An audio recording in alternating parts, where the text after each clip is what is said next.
Stock market किस तरह से काम करती है। फर्ज करें एक कंपनी है जिसका पंजाब के अंदर अच्छा खासा बिजनेस है। कंपनी करोड़ों रुपए के अंदर प्रॉफिट जनरेट करती है, लेकिन अब कंपनी चाहती है कि वो पंजाब से बाहर निकल के पूरे पाकिस्तान में अपने बिजनेस को एक्सपेंड करे। अब पूरी कंट्री के अंदर बिजनेस एक्सपेंड करने के लिए कंपनी को चाहिए बहुत ज्यादा इन्वेस्टमेंट। अब एक कंपनी जो है वो 3 तरीकों से इन्वेस्टमेंट रेज कर सकती है।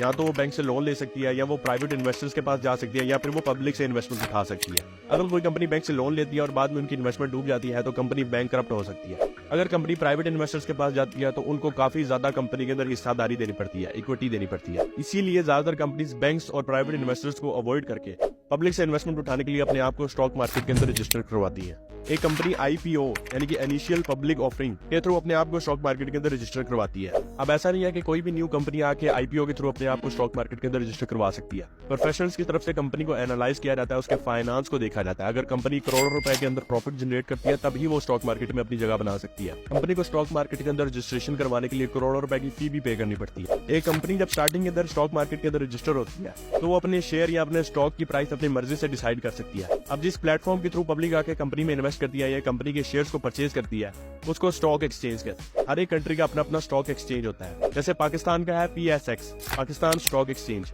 स्टॉक एक्सचेंज के थ्रू जब पब्लिक आके कंपनी के अंदर इन्वेस्टमेंट करती है या कंपनी के शेयर्स को परचेज करती है तो कंपनी उस इन्वेस्टमेंट को यूटिलाइज करती है बिजनेस को एक्सपेंड करने में और प्रॉफिट जनरेट करती है।